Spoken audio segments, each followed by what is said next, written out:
Welcome to my YouTube channel. It's me Chinchu. So ഇന്ന് എനിക്ക് ഭയങ്കര സ്പെഷ്യൽ ആയിട്ടുള്ളൊരു ദിവസം. എന്താണെന്നല്ലേ, ഇന്ന് ആക്സിഡൻറ്റ് കഴിഞ്ഞ് ഫസ്റ്റ് ടൈം ഞാൻ പുറത്തോട്ട് പോവാം. അതിൻ്റെ ഒരു ചെറിയ എക്സൈറ്റ്മെൻ്റ് ഉണ്ട്. ഇനി എങ്ങോട്ടാന്ന് വെച്ച് കഴിഞ്ഞാൽ അത് ഓൺ ദ വേ പറയാം. വീട്ടിൽ നിന്ന് ഇറങ്ങാനായിരുന്നു എനിക്ക് ടാസ്ക്. പിന്നെ സ്റ്റെപ്പ് ഇറങ്ങാനും കയറാനും ചെറിയ ബുദ്ധിമുട്ടുണ്ട്. പിന്നെ അതെല്ലാവരും കൂടെ അങ്ങ് ഹെൽപ്പ് ചെയ്തു.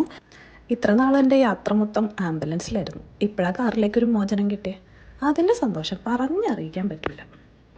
അങ്ങനെ നമ്മുടെ ജേർണി സ്റ്റാർട്ടായി. ഇനി എങ്ങോട്ടേ പോകുന്നതെന്നല്ലേ പറയാം. 2 months ബാക്ക് എനിക്കൊരു ആക്സിഡൻറ്റ് പറ്റി. പെൽവിക് ബോൺ ഫ്രാക്ചർ ആയിരുന്നു. 2 months കിടപ്പായിരുന്നു. കിടപ്പിൽ തന്നെയായിരുന്നു എല്ലാം. സോ ആ ടൈമിൽ ഞാൻ ഒത്തിരി പേടിച്ചായിരുന്നു. ഫസ്റ്റ് പറ്റിയ ടൈമിലായിരുന്നു എനിക്ക് ഏറ്റവും ടെൻഷൻ. അതായത് ഇനി എണീറ്റ് നടക്കാൻ പറ്റുമോ, ഇങ്ങനെയൊക്കെ കിടക്കേണ്ടി വരുമോ, എത്ര ഡേയ്സ് കിടക്കേണ്ടി വരും, അങ്ങനെ ഫുൾ ഡിപ്രഷൻ, സങ്കടം, പേടി. ആ ടൈമിൽ ഞാനൊരു പ്രോമിസ് ചെയ്തായിരുന്നു, എണീറ്റ് നടക്കാറായ ഞാൻ ആദ്യം ചെല്ലുന്നത് വെള്ളാർപാടം മാതാവിൻ്റെ അടുത്തായിരിക്കും. ഇപ്പം മനസ്സിലായില്ലേ നമ്മളെങ്ങോട്ടാണ് പോകുന്നതെന്ന്? അതെ, വെള്ളാർപാടം മാതാവിൻ്റെ അടുത്തേക്കാണ് നമ്മുടെ ഈ യാത്ര. ആദ്യം ഓർത്തത് വാക്കറൊക്കെ മാറ്റി ഫുള്ളെല്ലാം ഓക്കെ ആയിട്ട് ഈ പ്രോമിസ് നിറവേറ്റാന്നാണ്. പക്ഷേ എനിക്കിപ്പോൾ വാക്കറിനെങ്കിലും നടക്കാൻ പറ്റുന്നുണ്ടല്ലോ എന്നുള്ള സന്തോഷമാണ്. ആദ്യം മാതാവിന് നന്ദി പറയണമെന്ന് തോന്നി. അങ്ങനെ ഇങ്ങോട്ട് പോരുന്നത്. സോ ഫൈനലി നമ്മൾ പള്ളി എത്തിയിരിക്കുകയാണ്. പണ്ടത്തെ പോലെ ഓടിച്ചാടി നടക്കാൻ പറ്റൂലല്ലോ. ഞാൻ പയ്യ നടന്നത്. എനിക്ക് മാച്ച് ചെയ്യാൻ വേണ്ടിയിട്ട് മമ്മിയും ആൻറ്റിയും പിന്നെ സ്ലോ ആയി. പിന്നെ ഞാൻ അവരോട് കയറിപ്പോക്കോളാൻ പറഞ്ഞു.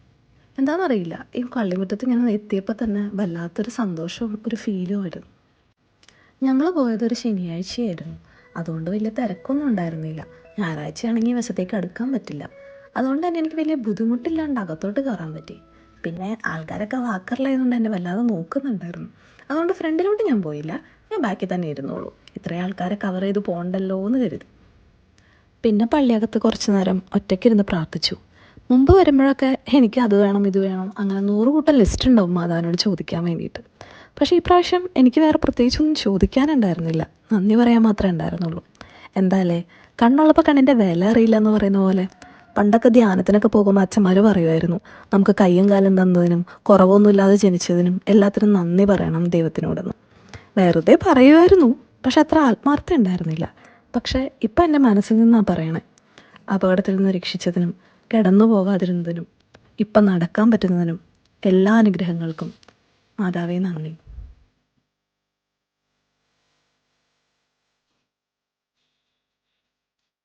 പള്ളിയിൽ നിന്ന് ഇറങ്ങിയപ്പോൾ എൻ്റെ കൂടെ ഉണ്ടായിരുന്നവരെല്ലാം മുറ്റടിക്കൽ നേർച്ച ചെയ്യാൻ വേണ്ടിയിട്ട് പോയി. ഞാൻ അവരെ വെയിറ്റ് ചെയ്തുകൊണ്ട് നിൽക്കുമ്പോൾ കുറച്ച് ചേച്ചിമാർ വന്ന് എൻ്റെ അടുത്ത് ചോദിച്ചു, എന്ത് പറ്റിയതാ മോളേന്ന്. ആക്സിഡൻറ്റ് പറ്റിയതാന്ന് പറഞ്ഞപ്പോൾ വേഗം എല്ലാം റെഡിയാവുമെന്ന് പറഞ്ഞു. പിന്നെ അവിടെ നിന്ന് നേരെ പോയി കുറച്ച് തിരി വാങ്ങിച്ച് കത്തിച്ചു. നെക്സ്റ്റ് ടൈം വാക്കർ മാറ്റിയിട്ട് ഒന്നുകൂടെ വരാം എന്നൊരു പ്രോമിസ് കൊടുക്കാൻ ഞാൻ മറന്നിട്ടില്ല.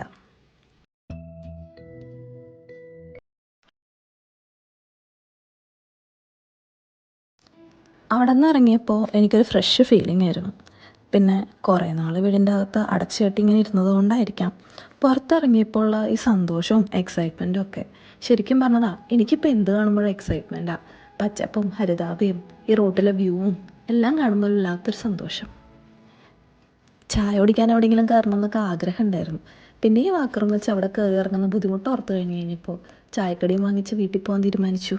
അങ്ങനെ ഇന്നത്തെ ജേണി തീർന്നു. Bye bye.